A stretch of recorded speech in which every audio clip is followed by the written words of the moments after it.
So this is part B of the KhoodeelaarTV television channel, a world exclusive diagnosis of Fleet Street. And by doing that, we are also diagnosing the bankrupt, morally bankrupt state of Britain. There is a piece here, which is a racist piece, racistly motivated piece about the charitable trust called Runnymede Trust, on page 16 of the Times today, Monday, 12th of April 2021. Now, we said that this is a racistly motivated piece about the Runnymede Trust because in the online edition of the same item, byline to Ben Ellery, Billy Kanda, and Eleni Korea, this has got 1, 2, 3, 4, 5, 6, 7, 8 paragraphs in the Times. And there are 3 byliners. Byliners there. This is not normal. So what did the 3 do for such a short piece?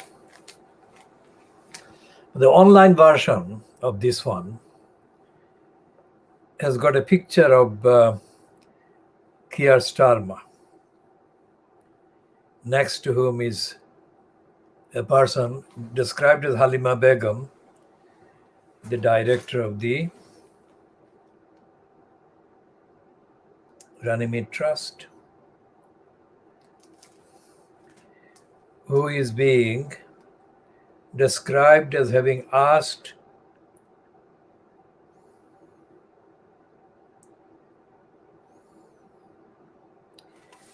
various groups that it circulated to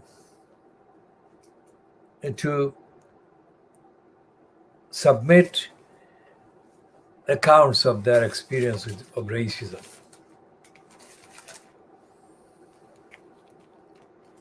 Now, in the Times' word,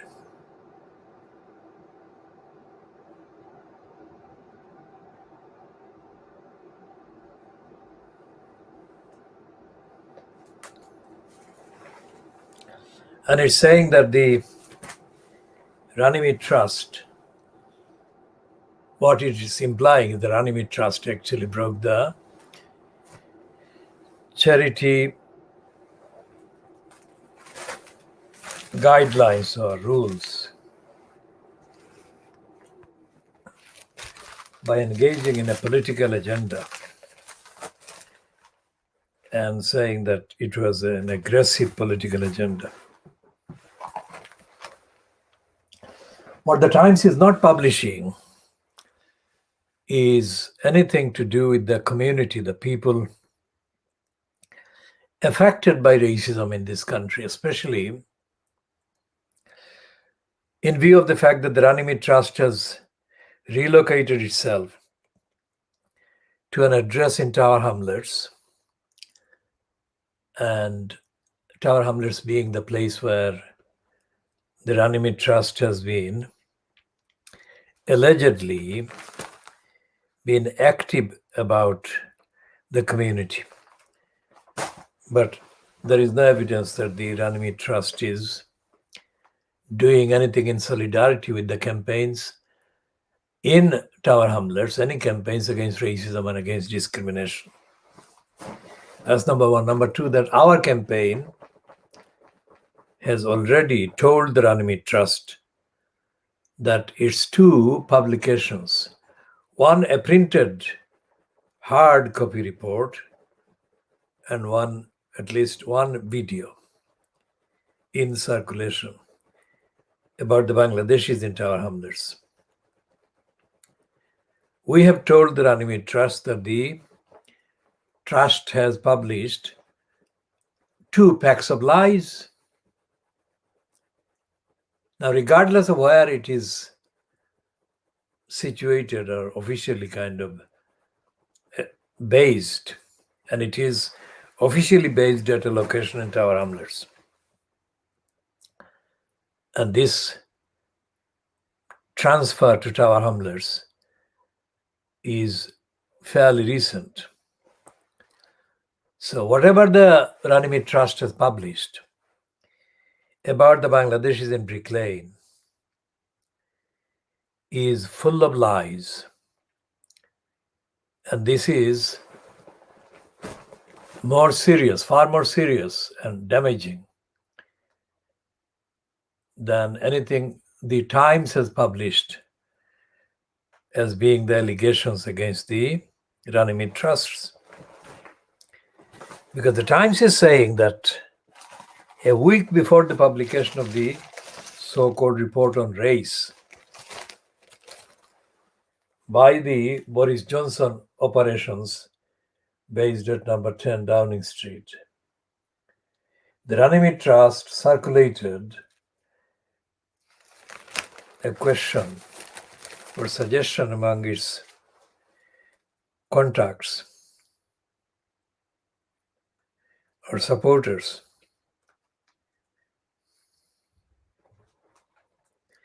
asking them to make short videos outlining either a racist experience you personally have had, a family member, friend has had, or a statistic outlining the prevalence of racism in the UK.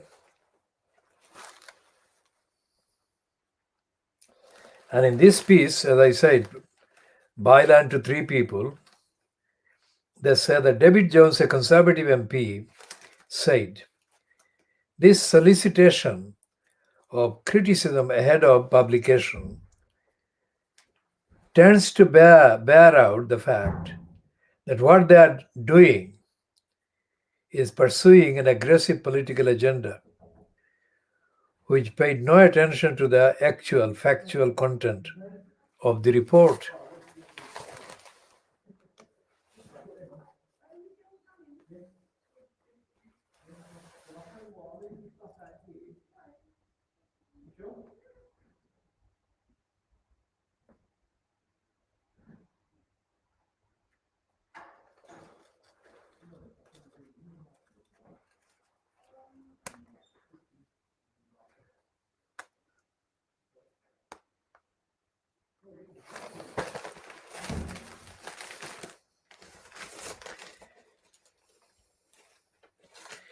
And this piece is saying that a campaign group supporting the report will send a letter with more than 600 signatories to the Prime Minister, calling on him to back the report.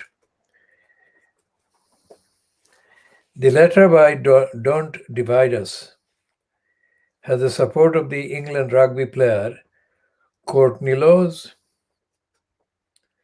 and it says it is regrettable that sensitive recommendations from tackling online racism to investing in our schools to improve the education of all pupils seem to have been drowned out by an online campaign to vilify the report and those that worked on it. Now, this is a banal statement, completely banal and stupid, because the issue of racism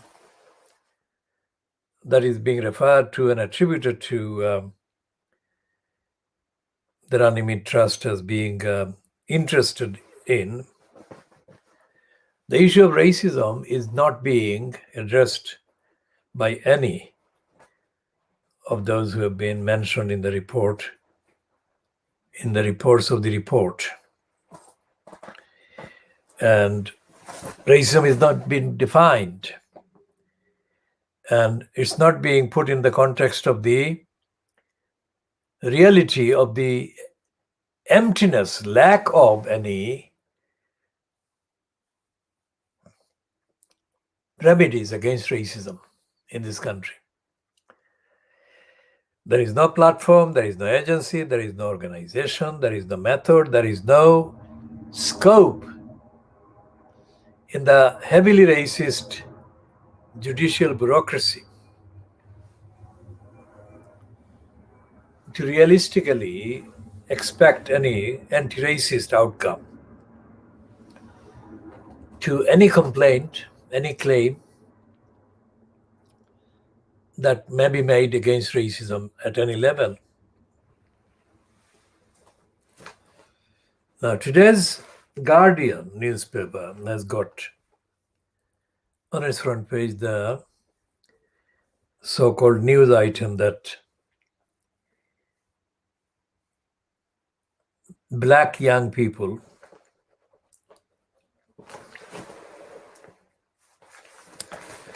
face far tougher obstacles and obstructions in getting jobs in Britain than the white ones. And it doesn't, the Guardian doesn't actually. Again, the Guardian, typical of Fleet Street and the mainstream in Britain, leaves out the operation of racism in the creation of this disadvantage against the black young people. So what all this is doing is perpetuating denial about racism, denial of existence of racism under various titles and various excuses.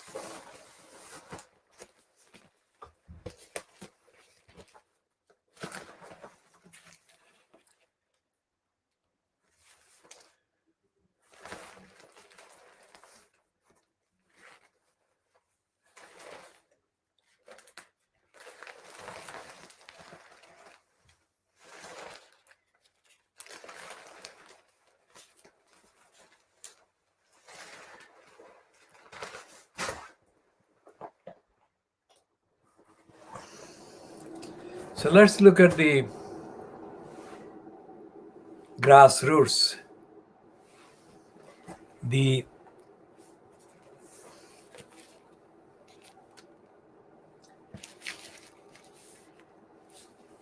this is the kind of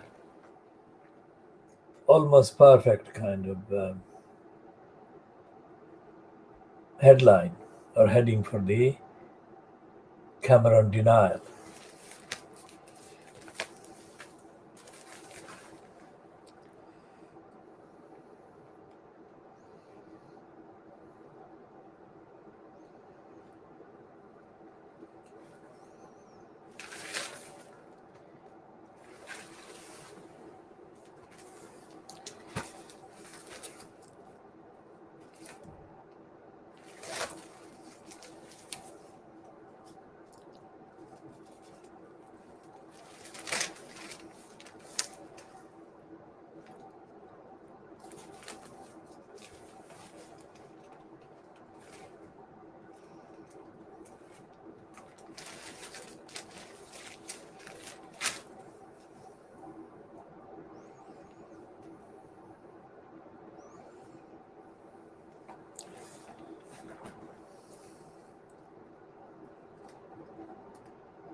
And the editorial in the Daily Mail today about David Cameron is headed "Probe This Shady Saga."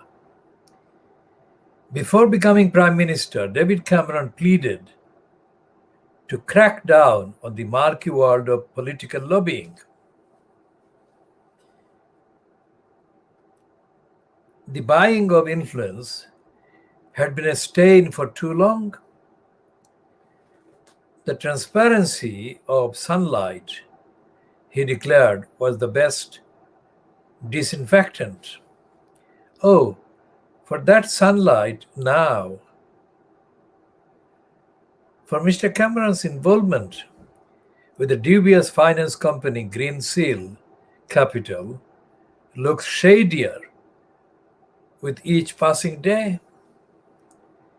As a paid advisor, the ex-Prime Minister begged the Chancellor, that is the Finance Minister now, to give the firm, that is Greensill,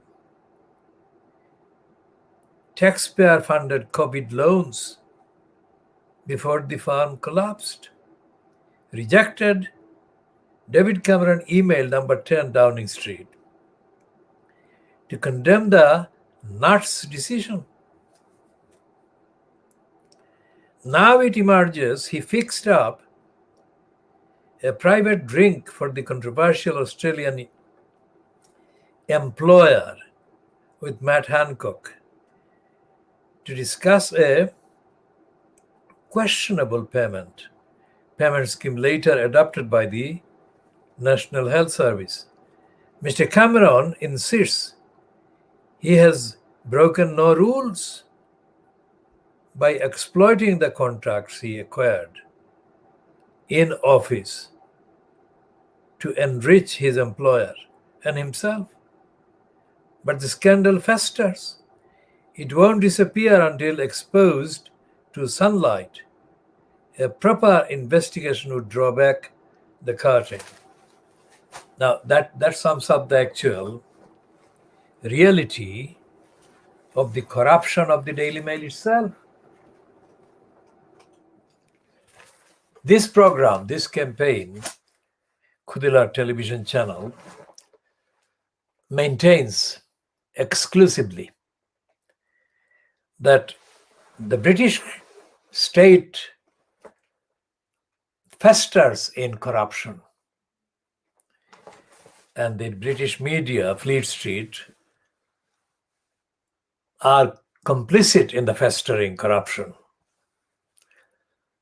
as is the British judicial bureaucracy, which is corrupt, which is racist, which is backward, and which is completely immoral. We say that the reference to any investigation, inquiry about a scandal is not intended, as has been seen over the last, let's say, 100 years or 200 years. Not taking a short kind of view. We are taking a long view. And the reason is that so that there is minimum chance of error in our observation. The real purpose behind inquiring or appointing any inquiry into any scandal is to deflect attention from the scandal in the contemporary context, like, for example, the Cameron lobbying scandal. And Daily Mail saying that there should be an inquiry means that there will not be the truth. And that is the kind of circular opinion about scandal, corruption, dishonesty, and crooked behavior by the occupants in the states of power, in the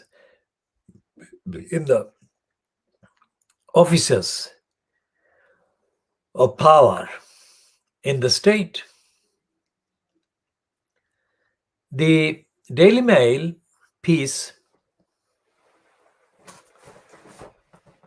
is not any different, really fundamentally different from the opinion of Gordon Brown, who was the Prime Minister from the end of Tony Blair's criminal regime as Prime Minister. So Brown was in post from around 2007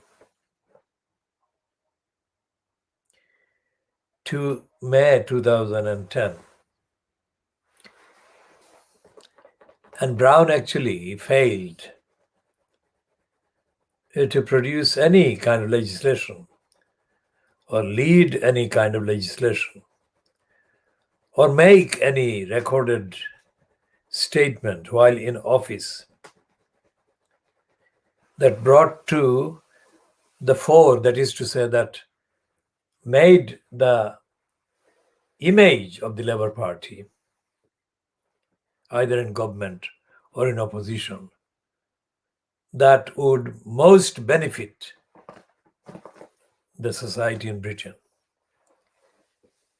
And it is quite clear that, contrary to the mythology that Brown was cleverer than Tony Blair, well, that could be factually sustainable.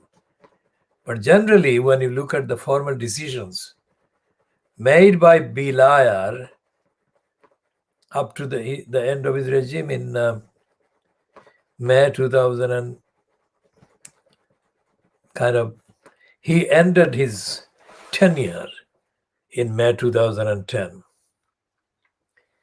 In the period 2007 and 2010, Gordon Brown didn't do anything remarkable. I mean, there may be theories that he rescued the UK economy by special measures taken through the Bank of England, but there is nothing that is kind of given any prominence or any recognition by all backgrounds of commentators that Gordon Brown had left a sustainable legacy. And the reason is that, contrary to the mythology created by his supporters or by himself, that he was less immoral than Tony Blair, that is the case. If that is the case, then Gordon Brown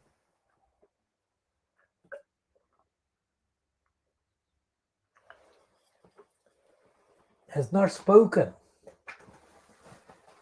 in any way to substantiate that kind of assertion.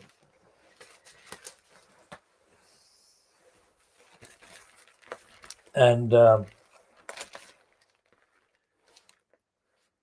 Gordon Brown is saying today in the news, or is reported as having said, that there should be a ban for 5 years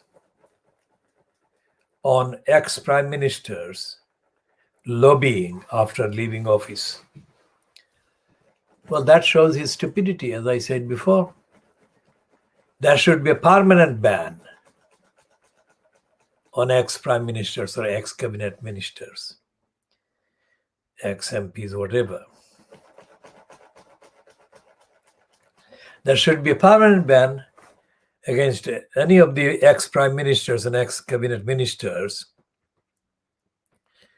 lobbying for anyone. That is the least that can be established to ensure that criminals, also known as ex-prime ministers and ex-cabinet members or ex-members of parliament, are prevented from behaving as extensions of the rich to corrupt. And we believe that the 5-year ban that Cameron has advocated is motivated more by their need for him to be in the news rather than actual recognition of the fact that no ban will be imposed, not especially by such a majority of MPs that support the Conservative legislative moves or legislative agenda. The David Jones, the Conservative MP that has been mentioned by the Daily Mail, as having said that Halima Begum, the Runnymede Trust Chief Executive or Director, has been the face associated with Cameron because she holds a position as a shadow something. This edition of this program, Khoodeelaar Television Channel, will continue to examine the corruption and criminality of local councils, in part, the next part